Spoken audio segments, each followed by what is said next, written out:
Assalamualaikum warahmatullahi wabarakatuh. Alhamdulillahirabbil alamin wa bihi nasta'in wa ala umuri dunya waddin. Wassalatu wassalamu ala sayyidina Muhammadin wa ala alihi wa ashabihi ajmain. Amma ba'du. A'udzu billahi minasyaitonir rajim. Bismillahirrahmanirrahim.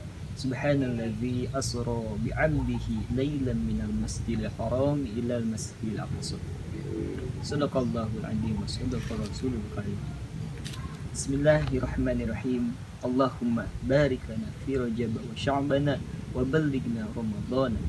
Bismillahi tawakkaltu 'ala Allah, la haula wa la quwwata illa billahil aliyyil azim. Hadirin muslimin wal muslimat, pada kesempatan ini saya diberikan tugas oleh dosen untuk menjelaskan sedikit tentang fadilah keutamaan Isra Mi'raj, fadilah di bulan Rajab sekarang. Kebetulan pada hari ini yaitu hari Jumat terakhir di bulan Rajab tahun sekarang. Hadirin muslimin wal muslimat, pertama marilah kita senantiasa puji dan syukur kita panjatkan kepada Allah Subhanahu wa taala karena atas nikmat dan hidayahnya kita semua masih diberikan sisa umur kita untuk senantiasa beribadah kepada Allah Subhanahu wa taala. Dan juga nikmat yang paling utama adalah nikmat iman serta iman Islam. Mudah-mudahan nikmat iman dan nikmat Islam tersebut sampailah kepada akhir hayat kita semua. Dan juga tidak lupa, alhamdulillah, dengan atas izin Allah kita semua masih diberikan kesempatan pada bulan Rajab sekarang. Karena belum tentu tahun depan kita merasakan lagi, kita dipertemukan lagi kepada bulan Rajab. Mengapa bulan Rajab kita harus syukuri? Karena dalam bulan Rajab itu merupakan salah satu bulan yang dimuliakan oleh Allah Subhanahu wa taala. Nah, pada bulan Rajab kenapa diistimewakan? Setidaknya yang saya tahu bahwasanya dalam bulan Rajab itu adalah peristiwa Isra Mi'raj. Dan dalam Isra Mi'raj ada buah atau intisari dari kegiatan tersebut, yaitu mengenai disuruhnya yaitu sholat. Isra Mi'raj merupakan kegiatan, merupakan peristiwa yang sangat agung. Dalam ayat yang saya kutip, yang saya baca tadi, bahwasanya dalam ayat tersebut kata pertama adalah subhanalladzi. Subhana itu merupakan kalimat tasbih. Ini mengartikan bahwa peristiwa Isra Mi'raj itu adalah peristiwa yang agung.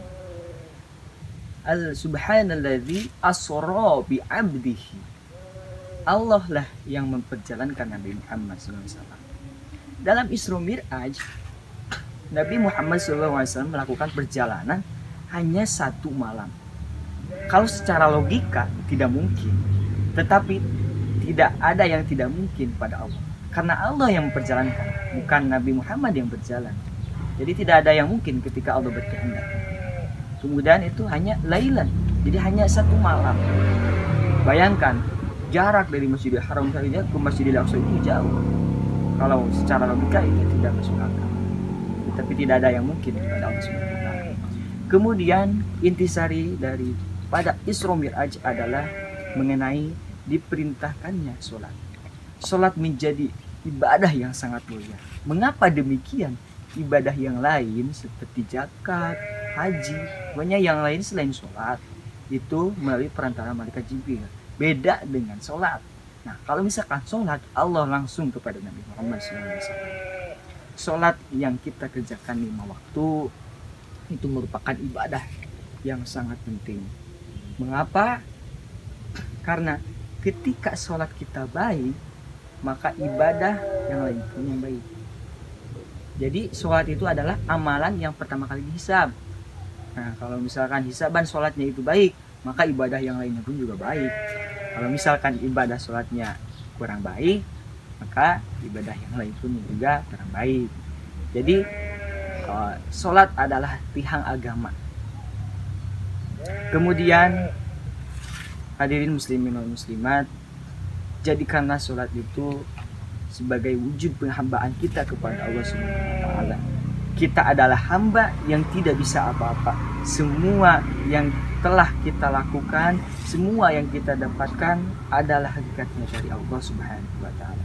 Kita hanyalah hamba. Seorang hamba tidak apa-apa, seorang hamba itu tidak ada upaya, tidak ada apa-apanya pokoknya. Seorang hamba itu lemah ketika pada Tuhannya, itu Allah Subhanahu wa taala.